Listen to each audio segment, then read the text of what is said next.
This is the American Nightmare, Cody Rhodes, and you are listening to Sports Guys Talking Wrestling. When they're not covering the sports world, they're talking about the world of professional wrestling. It's Sports Guys Talking Wrestling. Now, with Justin Simmons, here's Stu Myrick.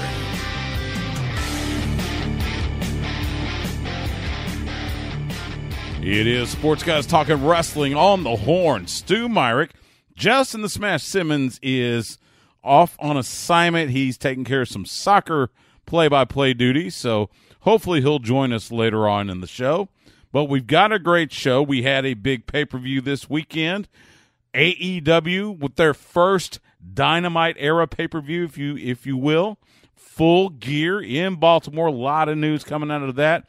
And to help us recap everything, he is joining us on the Vaqueros Cafe and Cantina hotline from Fightful.com, one of the most respected wrestling journalists out there. Great guy, Sean Ross Sapp. You can follow him on Twitter at Sean, S-E-A-N, Ross Sapp. Sean, how are you tonight? I'm doing good. Thanks for having me on. Well, thanks for joining us. So let's just kind of go overall grade. What would you give AEW as far as a letter grade for Full Gear? I'd give it a solid C plus, maybe a B minus. It wasn't a bad show. I thought it was the third best of their three major pay-per-view shows, but there was nothing really like bad on the show, I thought. Right. Yeah, I kind of felt that way. It checked all the boxes as far as what you expect now from AEW. Let's go with I guess the biggest controversy that's surrounding the show is the lights out match, the unsanctioned match with Jon Moxley and Kenny Omega. Give me your take on that. Was that violence for the sake of violence? Was that as I've read elsewhere, was that a piece of performance art that kind of help to expand on not only Jon Moxley's character, but Kenny Omega as well? Give me your thoughts on that match. So it wasn't my cup of tea. I didn't quite like it, but I don't think that a lot of what people are saying is it was just violence for doing it. I don't think that's the case. These guys have been feuding for 6 months. It started at Double or Nothing, where they brawled and they threw each other off the set. They had a bit of an encounter at, I think it was Fyter Fest. Then they had their match canceled at All Out, and Omega questioned to Jon Moxley, who, quite frankly, could have died from a similar injury, one of the injuries that kind of set up the injury that he had. And Omega questioning Moxley's manhood and stuff. If you know anything about Moxley, he came to AEW to get out of the box and all the things that he was put in that questioned his manhood and his guts and all those things to begin with. Then Moxley puts him through a glass table. They have a tag match that just came unglued. I think it made a lot of sense that they did an unsanctioned match. Do I think they went a little bit too far? Yeah, I do. It wasn't for me, but I do not think it was just violence for the sake of violence. I thought that the unsanctioned nature of the match made a lot of sense. And just because WWE does it a certain way doesn't mean it's wrong for people to do it a different way. So I kind of dug it. Well, and I'm kind of in agreement with you. Now, the death match style, I don't mind so much a little bit. I've seen it before. It's not what I want to see all the time, but once in a while, sure, why not? There were things that we saw in this match. The plywood with the mouse traps laying on it. Of course, that barbed wire, nest of death, I guess, best way to put it. The lights out stipulation seems to confuse a lot of people. And yeah. I'm 51 years old. I remember way back in the day, the reason they did the lights out match was because back in the day, most states regulated wrestling, and so you had to make it its own separate entity. It technically couldn't be part of the show. Do you like the fact that AEW uses this for lack of a better term, vintage stipulation, you know that Cody, is well versed in this, having learned it from his father. Yeah, I think that Cody has the benefit of a very creative mind and a bit of a head start in that regard, because he's seen a lot of the things that worked for his father and a lot of things that didn't. He's been quick to say that. He's been quick to say that he saw a lot of great ideas and he also saw a lot of not so great ideas. But Dusty was kind of known for throwing a lot of the gimmicks out there and stuff. And Cody has even, as he said, herded some of those cattle and gotten the names for like Battle Bowl and the Bunkhouse Stampede. And I think he owns the rights to the phrase "the match beyond," which was a reference to War Games. I think we're going to see a lot more of that stuff. I do think that they probably should ease off the lights out thing for a little bit, though. Yeah, I'm kind of with you. I don't mind seeing it once in a blue moon, maybe once a year or so. And it doesn't even have to be like you don't have to do it at the same time every year, but and obviously to use it to blow off a feud, which, in essence, that's what this was. And as you mentioned, a lot of people are talking about, well, you only had 6 weeks of TV to build up. But remember, like you said, these guys, this started in Vegas back in May. So in essence, they've had a long time to build this up. It's just we haven't been on TV that long. So I get that. Talking about Cody Rhodes, let's talk about that match, the title match. Did they pull the trigger too soon on MJF's heel turn? I think maybe a little too soon, but they've got a real unique dynamic with Cody. He is the biggest star in the company by far. MJF has the ability to be the biggest heel in wrestling, period, over the next 15 years. Cody can no longer be world champion. He can no longer contend for that title. And you've got a ready-made blood feud for him. I think that's a pretty good dynamic to put yourself in, and a thing that I think people are overlooking. Ahead of Full Gear, Cody was asked on a media call that I was on about a possible second singles title. And he seemed to indicate that it would be over the next month or so. He said a prize for other people to fight for over the next month. Now, a prize could mean a lot of things. I could see a situation where Cody ends up becoming this quote-unquote secondary champion. And I know a lot of you will remember 20 years back when Rob Van Dam was world TV champion in ECW, and that title meant as much as the world title did. I think that could be a situation where you got these two super over guys competing for something that is perceived on the same level as the AEW World Championship. And I think that's a pretty cool thing. And I think that MJF is the type of heel that can carry that. Cody Rhodes is the type of babyface that can carry that. Would I have liked to have seen that stretch out a little bit? Yeah, I like the Sting Luger 96 dynamic of a babyface and a heel. But they've given me no reason thus far to believe that they're going to mess it up like I get out of other shows that I watch. Right. No, I get you.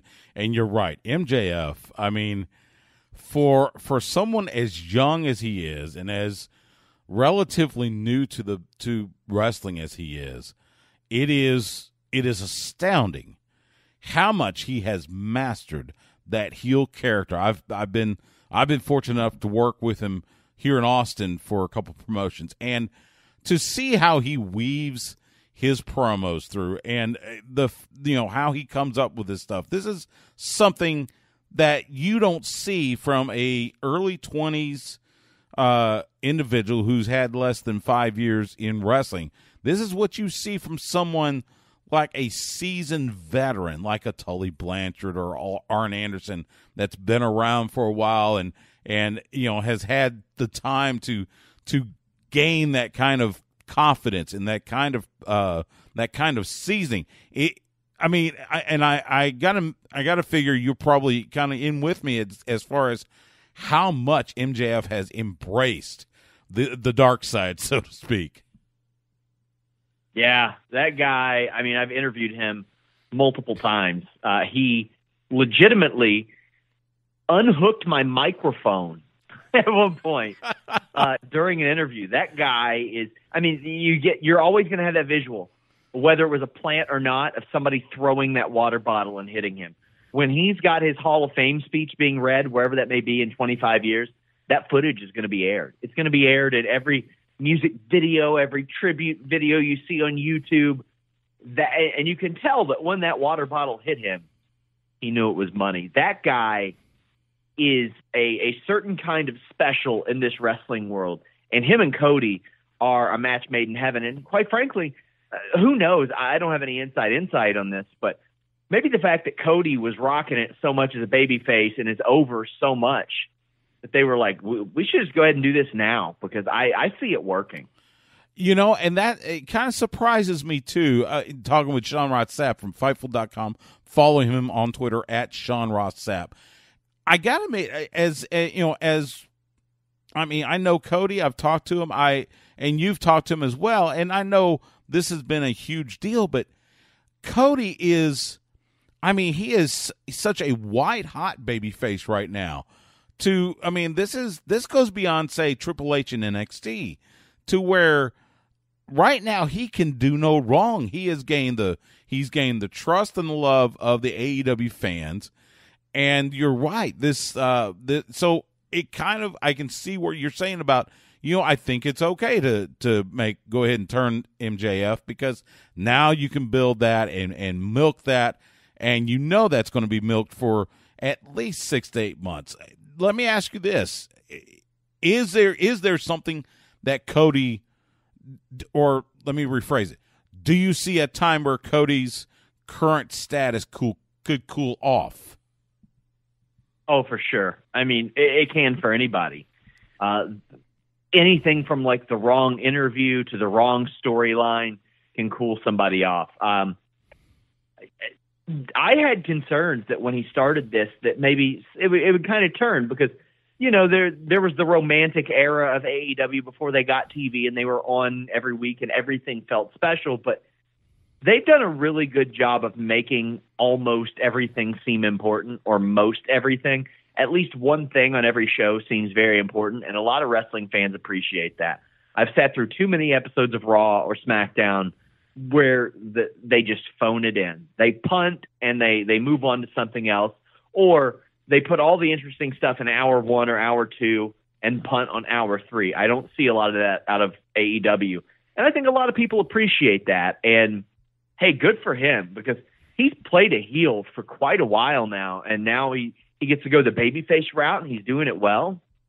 I don't see it happening anytime soon, but if he gets in an absolute trash fire storyline that the people make it clear they don't want to see, and he doesn't like back out of it, then yeah, I could see that happening.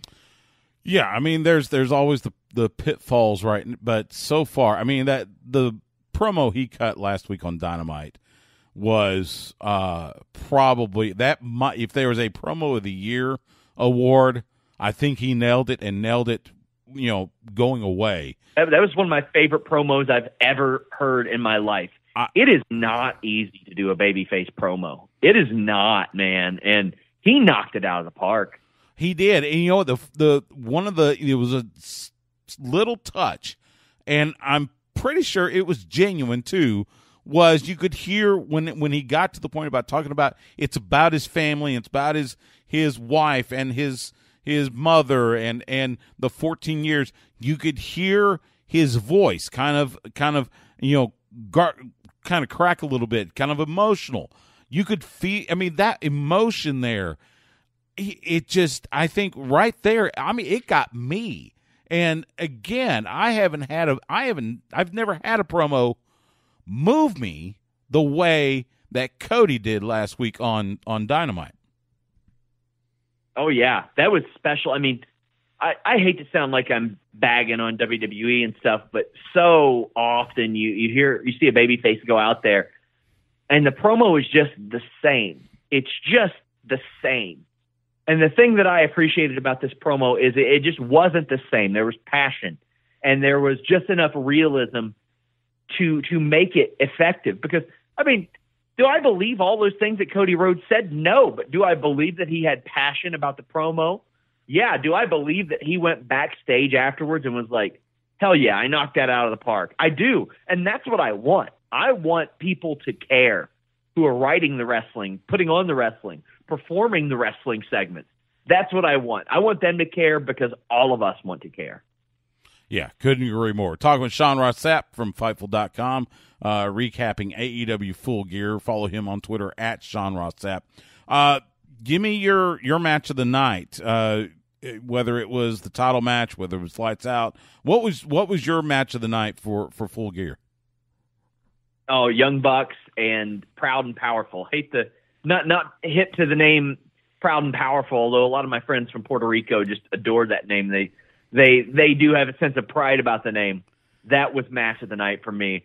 I thought it was going to be the three-way tag match, but I thought that Proud and Powerful and Young Bucks had just a wonderful mixture of modern-day tag team wrestling and classic tag team wrestling. And the fact that Rock and Roll Express were there, like cheerleading the crowd. When you have one of the greatest tag teams of all time sitting in the crowd, cheerleading it, jumping up and down like they're excited to be there, then why the hell shouldn't everybody else be excited to be there? I love that. I thought it added so much, and I just thought it was awesome. Yeah, I've got to admit that one was really good, especially having Ricky and Robert, like you mentioned, one of the most iconic tag teams. I mean, the Young Bucks, idolize Ricky and Robert, and for good reason.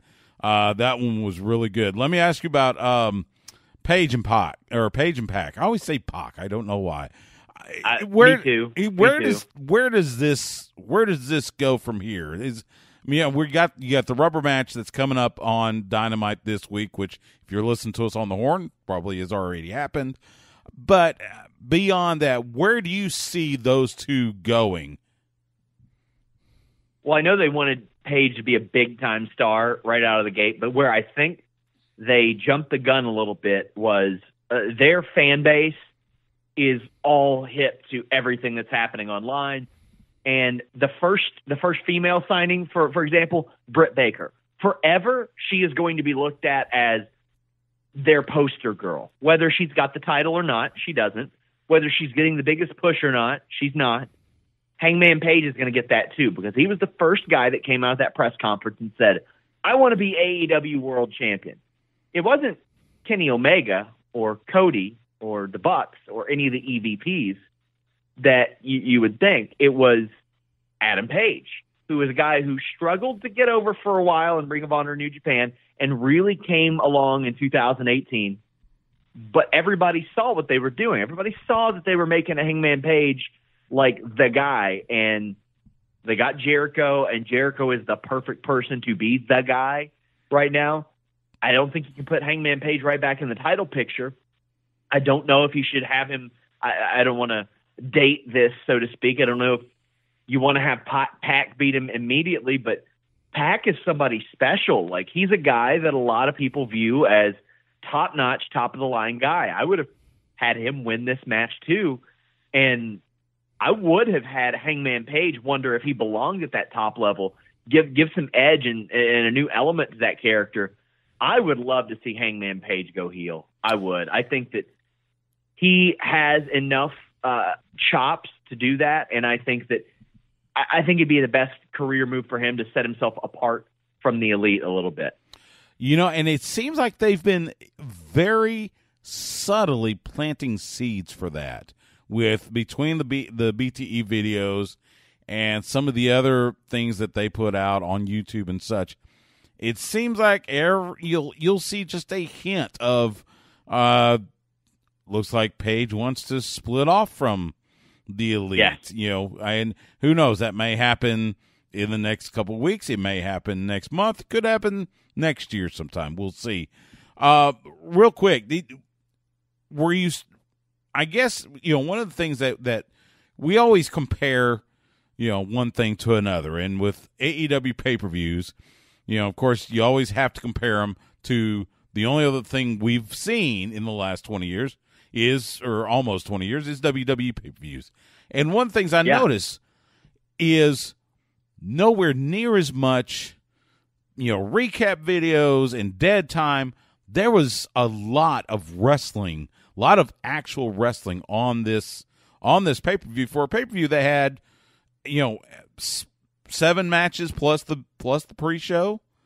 You've got 7 matches, went about 3.5 hours, and a lot of that was in ring. It was a lot of in-ring action.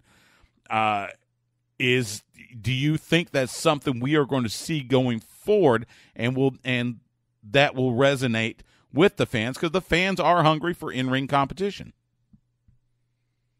Yeah, I think it'll resonate with the fans that want something different than what WWE is doing, and it is very clear that there are a good number of people that want something different than what WWE is doing. And I don't need every match to be 12, 13 minutes plus, but on this show, sure, why not? But like, they could have done without the Janela or Spears match or had it shorter. I think you got to switch that up a little bit, or you will condition some fans to think that, okay, well, I don't really have to start paying attention until several minutes into this match because I know it's not going to end. I think they have a unique opportunity to where there are enough people. We are close enough to where people think that wrestling is cool, because you've had so many mainstream celebrities and athletes and stuff pledge their allegiance. It feels like just a couple years ago you had The Rock, the biggest Hollywood star, with Ronda Rousey, the biggest female athlete, in the ring side by side, and everybody was talking about it. We're not so far removed from that to where AEW can't capture some of those people, and by the looks of it, they catch at least 800,000 of them a week in the States. Yeah. I think that they've carved themselves out a nice area, and they'll be able to do that with what they're doing. Yeah, I think you're right. Sean Ross Sapp, Fightful.com. I'll let you go with this. So, of course, Chris Jericho retained the world title. Next pay-per-view, which we figure will probably be February-March timeframe, it'll be Chris Jericho defending the AEW World Championship against who?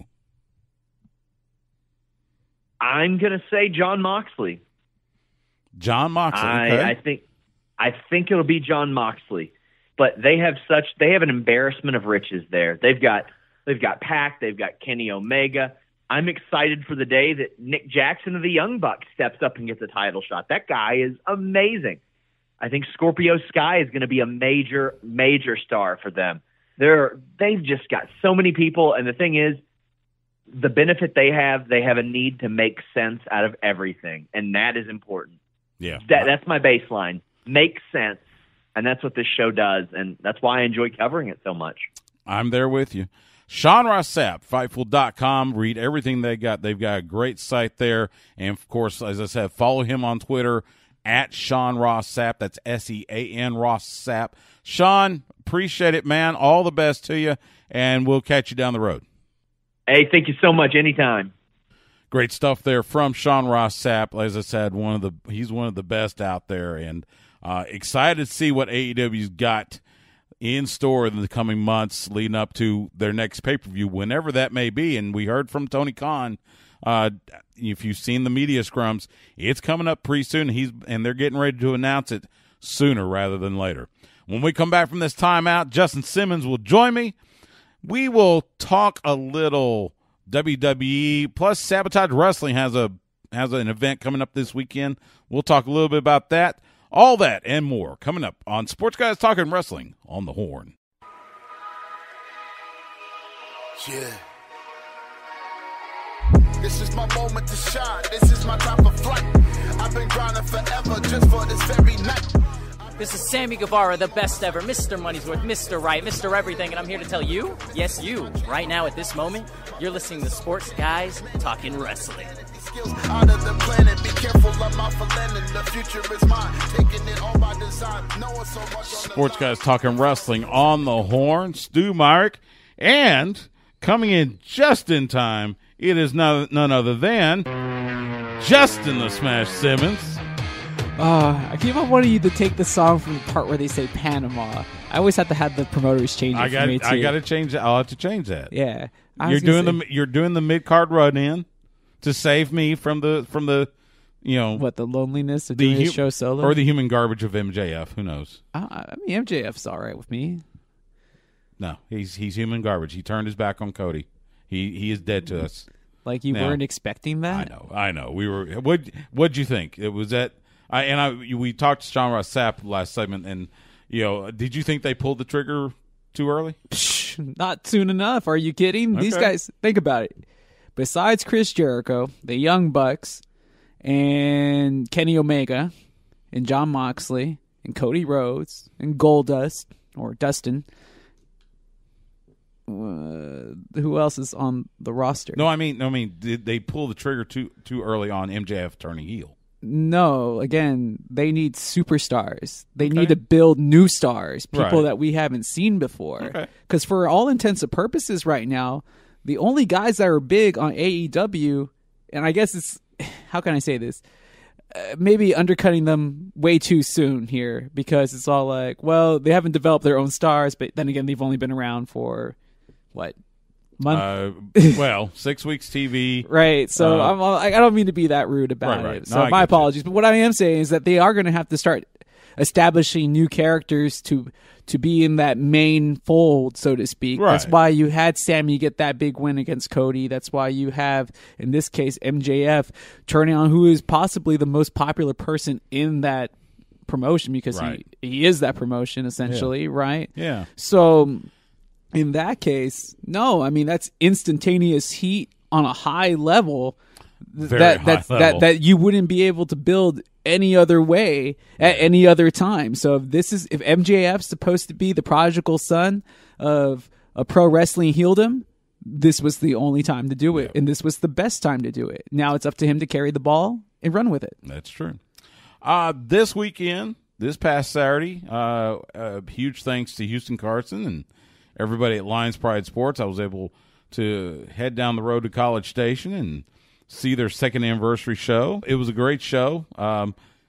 The Texas Lion came out of retirement for one night only. I saw him in the gear. I was jealous. I wish I could have been there because I thought I've already saw the retirement show. But I guess it is pro wrestling. You just never really know. Yeah. Well, he came back to wrestle his cousin Cade, and Cade won. And great. It was a fun night. Got to see our dear friend Godzilla Jax Dane, the former NWA champion. It was great to hang out with him. Hadn't seen him in a while. Sounds like things are going well. We're going to try to get him on the show here in the next couple weeks. He's got a lot going. So, but it was great to see him. Great to see James Beard. Just really good to connect with everybody down at Lions Pride Sports or up at Lions Pride Sports, just for you. But yeah, great stuff. Real quick, we do have we have an event this weekend, Sabotage Wrestling. It will be back at the Kings and Queens Ballroom in New Braunfels with After the Smoke Clears 2. Again, that's this Saturday, bell time 7 p.m. Among those scheduled to appear, Hyan, I think she is the current Sabotage World Champion. Roxy will be there, Jenna Lynn, Baby D, Rocket Boy Wilson, several others. They did have a note. The ROH Women of Honor Champion, Kelly Klein. The Gatekeeper will be there. She can't wrestle. She got injured, I believe, at a ROH event here recently. So she's not cleared to wrestle, but she will be there for a meet and greet before the show. So get your pictures. Make sure you take some gifts for Roxy and Baby D. They just recently celebrated some birthdays. I think 2 weeks ago and one last week. So. Yeah, Roxy just turned 18. So special time for her. Anyway, check that out. Sabotage Wrestling, After the Smoke Clears 2 this Saturday in New Braunfels. We'll see. I may try to work my way down there. We'll see what happens. Couple of highlights or I don't know if you want to call them highlights. Let's talk SmackDown first. The Fiend has apparently set his sights on Daniel Bryan. Is Daniel Bryan the right opponent for the Fiend, or is it going to be just? Well, like who's the wrong opponent for the Fiend? I think everybody. Why? You know my concern with the Fiend, and it's it's not just the fact that he's just spray white in a mask, but here's my problem: is you have booked him as this supernatural being that can kick out of 20 stomps and getting hit with a toolbox, ladder, chair, everything. So how do you make it believable? Or do you? Is it just a matter of just send? This is what I'm talking about, man. Like, we discussed this last week, or at least partially. Who was our guest again last week? That would be Brian Fritz. Yes, thank you, Brian, again for joining us. But I still disagree with both of you because you guys really didn't answer my question then. Okay. And I'm going to see if I'm going to see if you can answer it this time. Because I've slept since then. How did they book The Undertaker originally? Because The Undertaker was the same exact character that The Fiend is now, where he was an unstoppable machine, and eventually he lost. Right? So how did they get to that point? Nobody seems to remember, and I don't have the time to go watch each and every episode on the network to figure out when that deterioration of his invincibility had come upon. Does anybody else, any of our fans out there, happen to know how this happened? Because I would love to know. I know there was a time when there was. He lost. Oh, then. No! Don't cop out on me now. No, this is no, what no, happened last week too. That's why I'm just like, dude, you do realize he was unstoppable. He beat Hogan for the championship, just like The Fiend beat Seth Rollins for the championship, like his first night at a pay-per-view, except for the time that he lost to Hell in the Cell or whatever, right? But they tried to remake the same deal because The Undertaker had beat Hogan when he initially debuted, remember? And then he was this unstoppable being, so he had to have lost at some point where they kind of took away some of that mystique. But when did it happen? When exactly did The Undertaker become beatable, and how did it happen? Because I don't remember. I can't tell you when it happened, but it had to have happened in order to see him losing to become believable. I'm sure it did. The difference is simply that it was a different WWE. No, that doesn't count. It's the same. It does. How? It's an unnatural. It's a dead guy who came to life. How is that believable? They never said he was dead. They just said he was the Undertaker. He was never. They called him the Dead Man, but they never said he was dead. Stu, don't dance around the question again, man. You guys didn't answer. You guys told me the same answer last week, where you guys is like it's a different WWE. But it was. But no, you wouldn't book Hogan the way you did that thing. Yes, you would. No, if the Fiend appeared at the same time period as The Undertaker originally did, you book him the same way. And if The Undertaker appeared in the same time period that the Fiend just appeared in, you would book The Undertaker the same way. No. Because how is it any different than wrestling a rubber doll? Stu, because you don't do wrestling. No. Wrestling in 2019 is totally different than wrestling in 1990. So how come the guy with the junk gets to suplex people? How is any of that different than what is going on now? So basically you're saying wrestling has never changed. Yeah, wrestling never changed. Wrestling was always like this. So that's why I don't understand, like, how can you say, as somebody that sat there and watches The Undertaker come in and says, oh, wow, that is amazing. It's The Undertaker. This is so cool. And everybody believes that he can rise to the occasion because he's The Undertaker. Why doesn't The Fiend get the same thing if it's the same character? Then I can't explain it, because in my mind it's different. The other thing, Monday Night Raw, and let's not forget, both Smackdown and Raw were taped, I believe, Friday, because they're both in the UK, in Manchester. This Lana Rusev Bobby Lashley thing has taken another absurd step. So basically, Lana had to lie about I love saying this, a Machka baby being put in her by Rusev, to lure Rusev to the ring so Bobby Lashley come out and beat him up. And then Lana says, oh, by the way, I was lying. There's no Machka baby. I'm okay with it. All right. I don't know. I don't know. Then I don't know what to say. I mean, it's starting there. I will say this. It's starting to turn where it's so bad it's good. Exactly. I don't know if it's there yet, at least in my mind.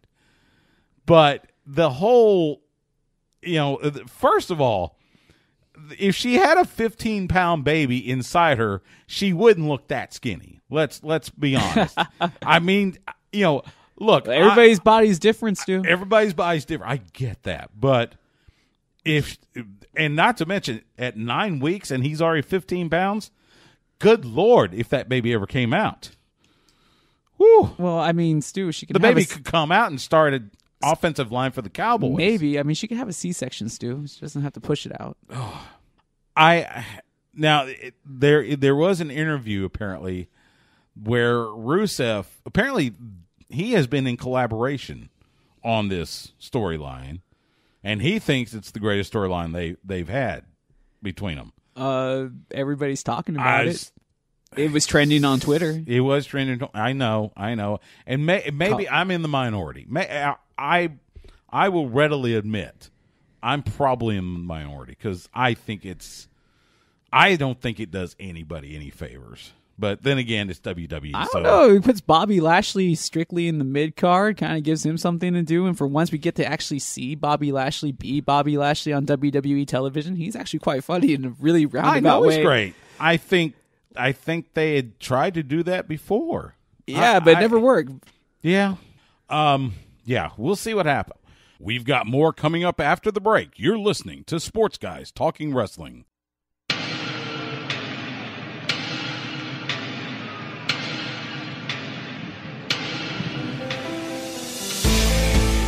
Hey, what's up, everybody? This is TK O'Ryan. You are listening to my favorite radio show, Sports Guys Talking Wrestling.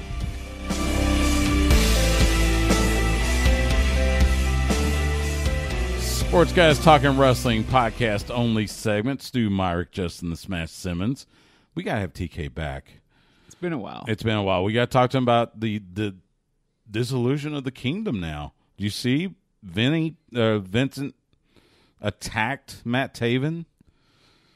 Has basically, quit the kingdom. So now it's just Taven. I think, he's letting TK go do his own thing. So, well, I mean, ROH needs more stars, but unfortunately, that's not usually the way you go about it. You usually try to build them through stables. Yeah. Kind of sad, too. I like the kingdom. Got to be honest. I mean, they're always there. It was always good to talk to them anyway. I know, but let's be real about it, though. I mean, that's great that you like the kingdom, and I know there was other people too, but it wasn't gaining the viewership that was needed for the show. I mean, there's a lot of changes I see them trying to make, and it's good that they're making them. I just hope it's not too little, too late. Yeah, I hope so too. All right, so let's see. Let's pick up where we left off. Oh, yeah, Bray Wyatt, 20 chair shots, can't believe him, but yet we believe The Undertaker. Why is that? I'm not sure we believe. Well, yes, you do. You pop every time. I pop. Everybody else pops. Everybody expects the Taker to kick out right at 2.5 when he hits the when he takes the finishing move because he's The Undertaker. It's kind of like a concert. When I go see Journey in concert, I want to see the hits. I want to hear the hits. When you go see Undertaker, you want to see the hits. But we have you want to see him walk the ropes. I understand. I understand that. You understand what it is. But what we had just discussed, and this is what I've been trying to touch on the whole time, is that he's just a regular human being. He's not a dead guy, but he has supernatural powers. Yeah, I get that. And we buy into it. Like, how does the guy make the lights turn off and turn on his own? How come there's smoke every time he walks? How does he get the druids with the fire and have them leave?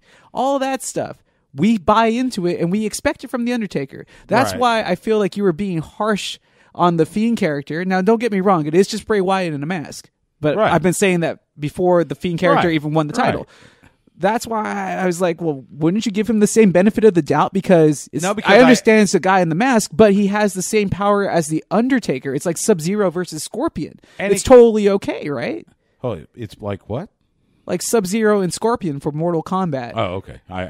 You lost me there. Sorry. Yeah, jeez. Well, for the guys that listen to the show, they know exactly what I'm talking about. It's two ninjas.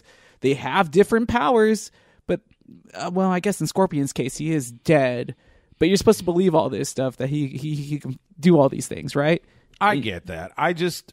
But like, what makes the difference? It almost seems like the Fiend character would actually fit more back in. I don't want to go all the way back to the 80s, but definitely early 90s. I think it would have fit better then. Because remember what WWF looked like back in when I was a kid. When you were a child. We're talking over the top characters. You had a clown, you had a garbage man, you had the Undertaker. Yeah, the Undertaker. We had a witch doctor. Right. We had a goon that played hockey. Yeah, right. We had a clown. Wasn't that Wild Bill Irwin? The Goon? I believe I so. think so. Oh, no, wasn't it? Or who was the pug? Alex. We see him Alex at the, Porto. Yeah. Was that him? No, but we also have the pug, though. Yeah. We had the race car driver. Right. We had Bob Holly, the was sumo Sparky wrestler. Plug. We had the stripper. Right. Well, you get my. Well, no. Stripper was Attitude Era. No, that's Shawn Michaels. Shawn Michaels was always a stripper character. Yeah, but that was a little further down. That was when they were starting to transition, because it wasn't necessarily. That was like that was more of Shawn. That was more of the your personality turned up to 11. Than anything. It was right after the breakup, because the song always had that he was a boy toy. Right, but doesn't mean he was a stripper. And he had. What do you mean? Val Venus was a stripper. He did Playgirl, dude. He was a stripper. Now, do you want me to say something else about it? Because we all know what kind of magazine Playgirl really is for. Yes, I know. Okay. But see, everybody had characters, even Sean. I don't know. And it may just be because the Undertaker's the Undertaker, but why does he get a pass then? Because he's the Undertaker. Yeah, so if you're going to buy into that, and you're going to buy into Joey Ryan being able to suplex guys with his penis, then why can't we just buy into the fact that Bray Wyatt has the same powers as the Undertaker? Because now you're just choosing to pick and choose what you want to believe in pro wrestling. Why don't you just keep by the same? It's not a matter. But it's like I thought the same rules would apply. No, it's like I said. Pro wrestling in 2019 is so different than what it was in. It was different. It's different from what it was in 2010, much less 1990. Yeah, but I mean, even in it was a different landscape. But even it was a different thinking. But even when I was wrestling on the independent scene, Stu, that's when like the fake grenade bombs and the Invisible Man and the Shurikens were all like things that were happening around Chikara and other like random Northeast promotions, right? And but you wouldn't see that in 1990. Well, I take that you saw Jerry the King Lawler and the Sheik throw fireballs since like the 1960s and 70s. Well, yeah, and they're real fireballs. Don't get me wrong; they are real fireballs. But I saw Eddie Gilbert do it in Mid-South. Yeah, but how do these men magically shoot a fireball out of their hand? It wasn't purported as magic. Okay. It was like a weapon. You didn't know how they did it. Yeah. But I mean, I know how they do it. I never for once thought Eddie Gilbert was a magician. Okay. He just had something in his hand that he could light and, burn somebody's face. Well, I mean, if Ace Austin did it, who is a magician, I mean, wouldn't that be totally believable?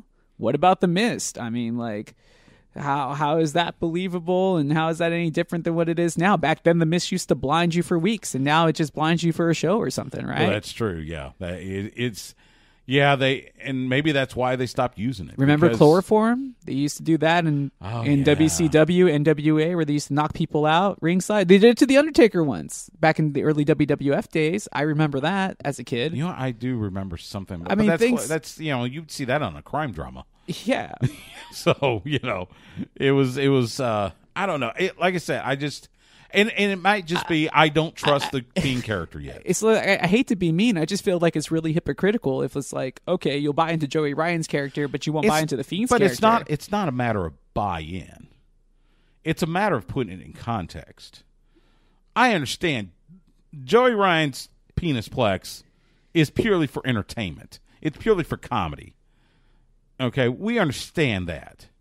So what happens when he doesn't beat him? He doesn't. It's not like it's his finishing move. Which, by the way, it's not. His finishing move is super kick with the blow pop. Yeah. Okay. So does the blow pop make it more powerful than a regular super kick, Stu? Sure. I don't know. What's the logistics behind it? I mean, I like blow pops. So, what's your favorite blow pop, by the way? Or do you like blow pops? Not really. Yeah, I used to love blow pops. Oh yeah. Yeah. So. I don't want Joey Ryan's blow pop. I don't want to catch whatever third world disease he had. No, I'm just kidding. We love Joey. I don't know. It's just I think it's a little bit of context. It's a little bit of. But if you have acknowledged that Joey Ryan is a comedic character, like then you've acknowledged that he is like a particular type of pro wrestler. as soon as you acknowledge the fact that the Fiend is supernatural, even though he is human because he wears a mask, and therefore it makes him supernatural, then it all makes sense.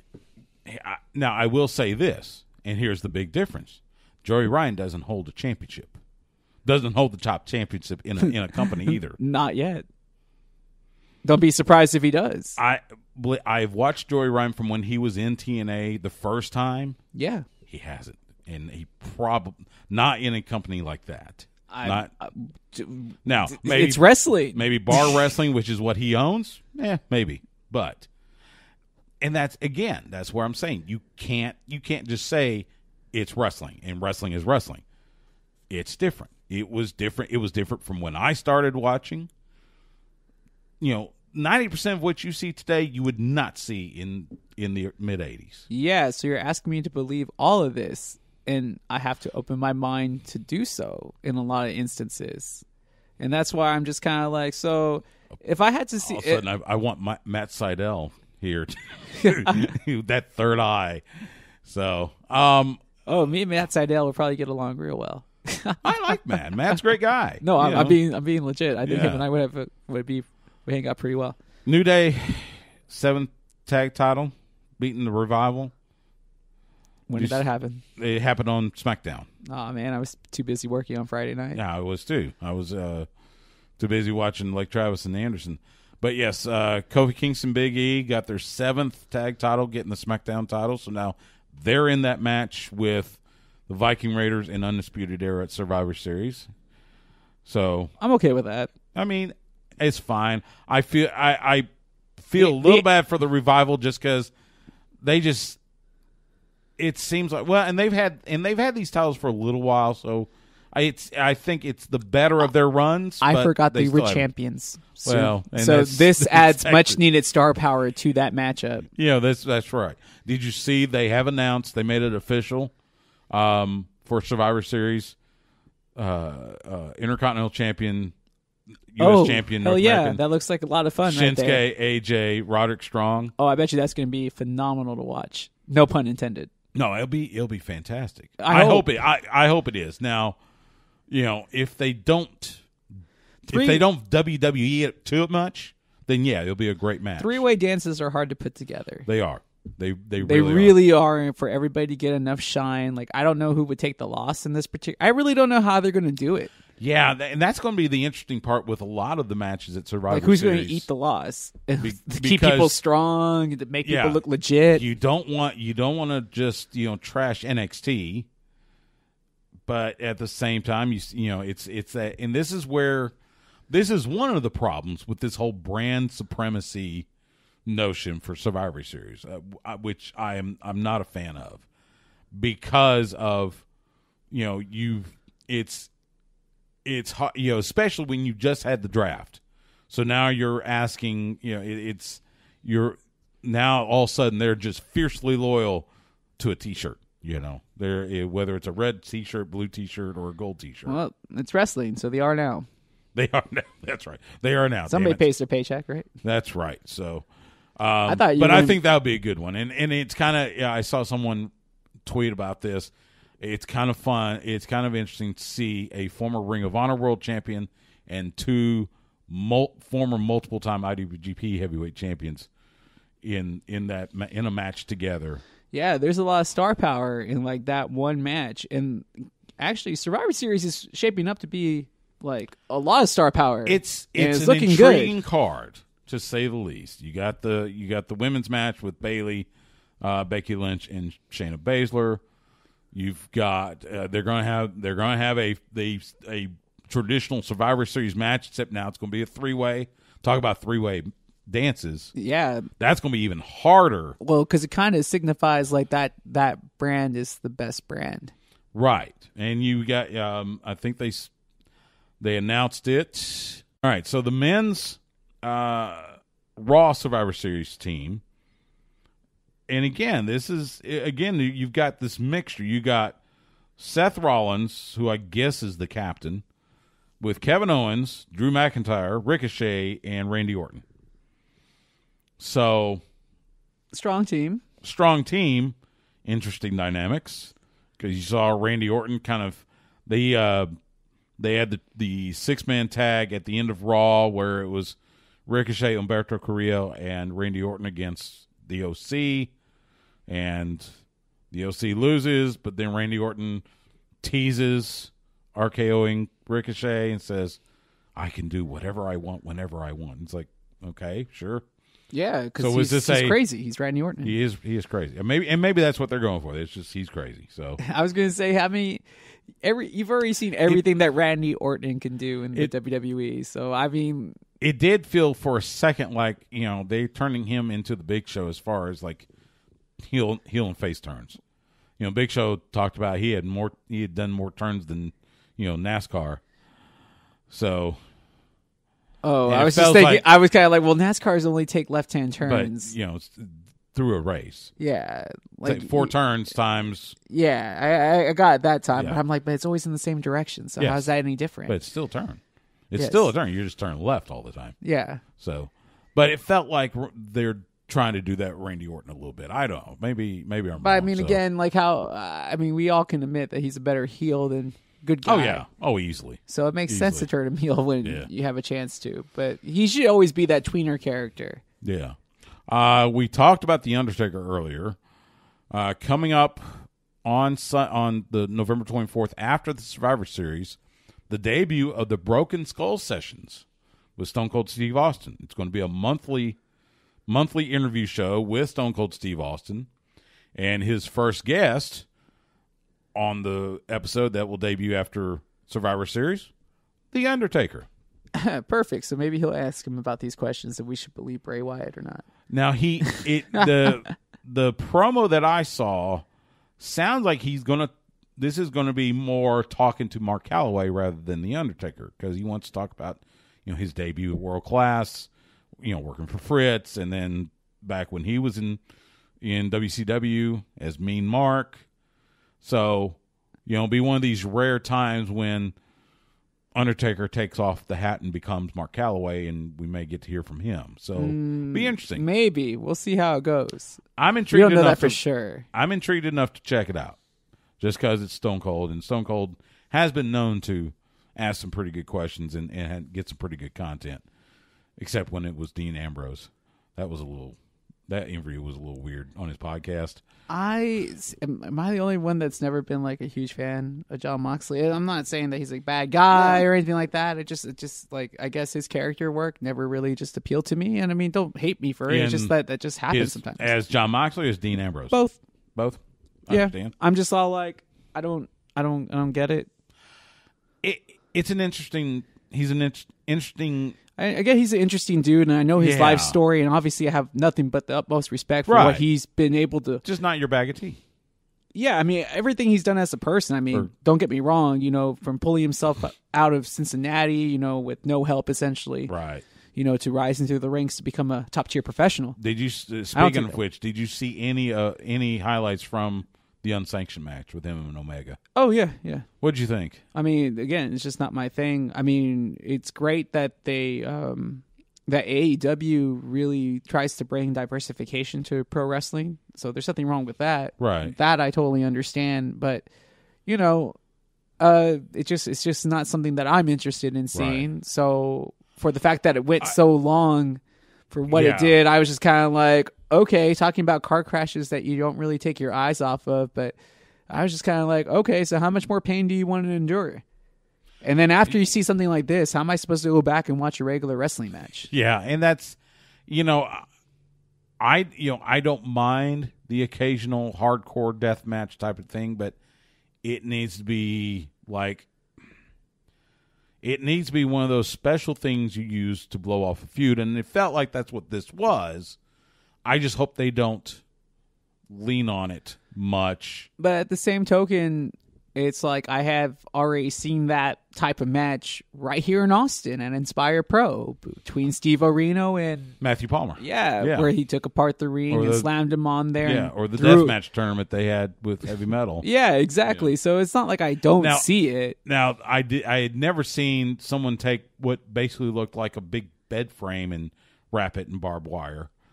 and make like a little nest of pain. Yeah, that was interesting. Yeah, that was a little intense because you could tell that barbed wire wasn't rigged whatsoever, and that they really needed help to get out of there. There's been talk it was. Nah, there have been talk it was gimmicked. Yeah, right. If it was, they would have been able to move that by themselves. Yeah. They needed somebody to come and move it off of them so it didn't do any... I mean, have you ever had real barbed wire on you? I guarantee you. I know the difference between the gimmick stuff and the real one. I'm telling you. You don't want to be in there with the real sharp barbs. It hurts. One other note, local bit. Inspire Pro Wrestling, they have announced the next event, January 19th, Ecstasy of Gold. I think this will be 7, back at the Blue Genie. I want to say that's right. The day before, Game Changer Wrestling, Joey Janela's promotion, will be coming to Austin, to the Blue Genie. Kind of a big deal. That's kind of cool. Yeah, I mean, that's a huge thing. I guess my question is, does this hurt our hometown promotion? Because the same fans that would go to an Inspire Pro show would also go to a GCW show, and probably some other guys that don't normally go or that are from out of town will definitely make that trip to come and see Joey Janela because, he's just a big star now. Yeah. And he already had the name brand and the spring break and stuff. Right. So I can see people traveling from out of town that really like that style of professional wrestling coming to Austin to see it. I just feel it's kind of at a disservice of our hometown promotion because Inspire Pro has been consistent. And I feel like this might hurt unless they're going to be working together in some way. Well, and that's the thing. I think they are. And I would hope so. Yeah, because actually Inspire Pro tweeted it out on their account when GCW announced, we're coming to Austin. And they're using the same building. So it sounds like this is going to be kind of a, GCW Inspire Pro working together for two nights of really good wrestling. I mean, that would be the best outcome, obviously. Like I said, I'm just concerned about the guys that run here all the time. Yeah. No, I get you. But as long as, they have a working relationship. And, I mean, Joey Janela has he worked for Inspire Pro before? I know he's wrestled Steve Areno, right? Yeah. So, yeah. So I figured that they must have a pretty good working relationship. Yeah. So it should be okay. I just hope that the fans, will have enough money for both shows because everybody's trying to make a living. That's true. When we come back from this timeout, we'll let you know what's happening in independent wrestling around the area. You're listening to Sports Guys Talking Wrestling.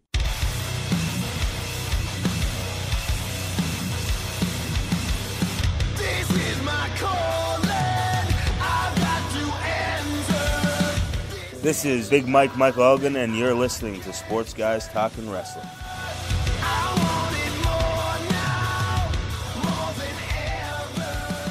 Sports Guys Talking Wrestling on the Horn. Stu Myrick, Justin the Smash Simmons. It was good to get out to see Lions Pride on Saturday. When it was warmer. When it was warmer. It was actually a really nice day on Saturday. I spent the day tailgating with some friends in advance of the Kansas State-Texas game. Can we take an impromptu poll? How many people out there go to a tailgate but don't go to the game? Actually, more than you think. Really? I see them all the time. Oh, yeah. I didn't even know that those people existed. Just to hang out with friends and, eat, drink, and be merry. And root on the Longhorns or commiserate, as the case may be. But luckily, Texas got the win against the Purple Curse. It's Dicker the kicker has probably become public enemy number 1 in the state of Kansas because now he's beaten both Kansas and Kansas State with a game-winning field goal. So, and it's basketball season now; they don't care. That's true. yes. In Kansas, you're right. You're absolutely right.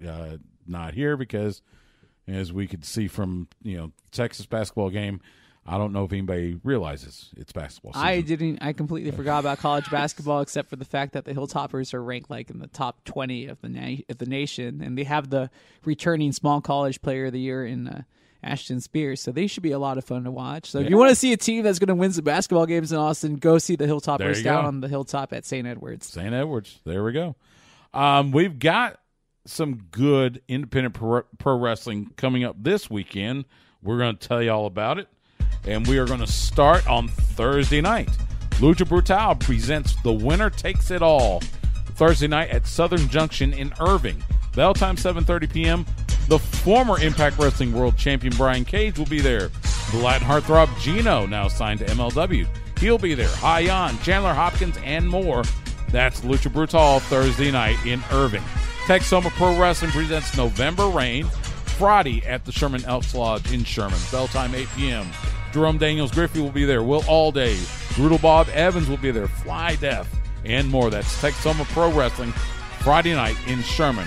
Reality of Wrestling presents Ladies Night Out 8 Saturday at Booker T's World Gym Arena in Texas City. Bell time 7:30 p.m. Miranda Alize will be there. Kiera Hogan, Eva Lise, Thunder Rosa, Phoebe, and more. That's Reality Wrestling's Ladies Night Out 8 Saturday in Texas City. And then Branded Outlaw Wrestling presents Scott Summers' Birthday Bash Saturday at the Woodlawn Lake Gym in San Antonio. Bell time 7 p.m. Killer Cross will be there. Vordell Walker, Remedy, Mercedes Martinez, and more. That's BOW Saturday in San Antonio. And that's a look at independent wrestling around the area. Make sure you go see some independent wrestling. Wherever you are, go support these men and women that put their bodies on the line to entertain wrestling fans everywhere. Yeah, sometimes I'm like, you don't have to go through that much. I'm entertained. You don't have to jump off a ladder and stuff like that all the time. Not all the time. But No. I guess whatever it's going to take for them to feel that they're going to get noticed. Yeah, I guess. How was the boxing? Oh, it was excellent. I can't. Hopefully, the replay will come out. I know it's supposed to be shown on Univision 41 in San Antonio, so I don't know when that will happen, if I ever get a link, but there were some fantastic fights that night, a lot of KOs, some scary KOs, but I mean, it was a great show put on by Davies Entertainment. They did a really good job at the Alamo Dome, and Keith Underwood, the matchmaker. I mean, there were some, when you go see a boxing card and you see boring fights, that was not this night. Everything was exciting. That's action good. packed. By the way, big shout out to our friend Thunder Rosa. Yeah. Made her debut in MMA. It's funny because the production guys were also working that show. So Right. they were talking about it at the boxing show, and I was telling them I knew her, and they were all like, oh, wow, yeah, she had a really good fight. Unfortunately she lost, but she went the distance. She did. Yeah. And so kudos to her. NWA is Dave Logano was with her. Yeah. And he followed her around with his camera. So I think that video is going to come out here pretty soon on NWA's YouTube channel. I definitely look forward to seeing it. Yeah, absolutely. What do you got going this weekend? Well, today the Hilltoppers started the Lone Star Conference soccer tournament, both men and women, today. So I got to sit out there in the 30-degree weather, 20-something degree wind chill. I don't know how cold it was, man, but I had gloves on, and my hands were still cold. Oof. That's how bad it was. Oof. I'm wearing like 5 shirts still. It's just been that type of day, dude. But, yeah, both the teams won, so they get to continue. Their next games are going to be, unfortunately, on the Friday Night Football, but Right. they play Friday for the semifinals, and if they can continue, they make the championship game, it would be on Sunday. They're both trying to make the NCAA tournament again. It's been a while. It's been a couple of years for both teams since they made the NCAA tournament, but new conference this year, and for them to be, playing towards the conference championship, it's a big deal. Yeah, absolutely. So congrats to the Hilltoppers on getting those wins. And then, Yeah. I my big news for the week, I'm sorry for taking your Yes. time here, but I'm covering the Steel Westlake playoff game for Awesome. for Steel's radio station. And I think they're going to be on 790 a.m. down in San Antonio. So, Okay. I guess you can stream it live, but I'll have the call that night from Chaparral Stadium, or was it something, Ebby Neptune Field? I still call it Chaparral Stadium. So Yeah. But yes, the 2019 UIL Texas High School football playoffs are here. So you'll be at Chaparral Stadium for Westlake and Cibolo Steel. Yep. I will be at Cavalier Stadium. Lake Travis hosts Smithson Valley in the bi-district round. Lake Travis finished off Anderson. Anderson's got they are up and coming. Started a freshman quarterback. Yeah, that kid's at varsity, amazing. and he's good. He's really good. He's gonna good be- now. Can you imagine after a I couple know, of years of get some seasoning? seasoning. So, but yes, Lake Travis and Smithson Valley. Friday night from Cavalier Stadium. That game will kick off at 7:30 p.m. Pre-game at 7:15. Mark Honig has a family commitment, so Brad Kellner, Oh, wow. BK from the Midday Show, will be filling in for Mark. He'll be with Bucky in the booth. I'll be on the sidelines. And, of course, you can listen to that on 104.9 FM on the Horn. All 3 teams that you hear across the Austin Radio Network were in the playoffs. Bowie, will be traveling. I think they're taking on Judson. Yeah, they have to play Judson. Converse Judson. And that, man, the way that they got thrashed by Westlake last week, it might be the same thing. Yeah, well, it's Converse Judson. They're really good. So, but keep it tuned to the Austin Radio Network for high school playoffs. Can I just throw this out there just because we don't talk about the East Side enough? But what's that? Let's give some props to LBJ. They're going to be hosting Georgetown in the playoffs. Congratulations to the Jaguars. So good luck to the Jaguars. We need more Austin ISD schools to make deep playoff runs, and I think they're going to be one of the teams. They don't have the depth, but they definitely have just so much talent on both sides of the ball. Yeah. So good luck. Good luck to every team that is in the playoffs. Everybody wants to make that weekend before Christmas in Arlington at Jerry World. If you're playing past Thanksgiving, you're doing pretty good. That's right. That'll do it for this week's Sports Guys Talking Wrestling. You can follow Justin the Smash Simmons on Twitter, Instagram, and Twitch at The Smash Simmons. You can follow me on Twitter and Instagram at Stu Myrick. That's STEWMYRICK. You can follow the show on Twitter at SGTWATX. You can find us on Facebook and Instagram at Sports Guys Talking Wrestling. We are proud to be the official broadcast partner of the Professional Wrestling Hall of Fame, and we're proud to be part of the great lineup you hear every day on the flagship station for the Texas Longhorns and your radio home in Austin for the Dallas Cowboys. We are The Horn. Catch us Wednesday nights, 10 p.m. Central on The Horn, or catch us anytime on demand by going to hornfm.com and click on the On Air tab, or by subscribing to us on your favorite podcast platform. My thanks to Sean Ross Sapp from Fightful.com for joining us, and our thanks to you for giving us a little bit of your time tonight. For Justin, I'm Stu. We will see you at the matches.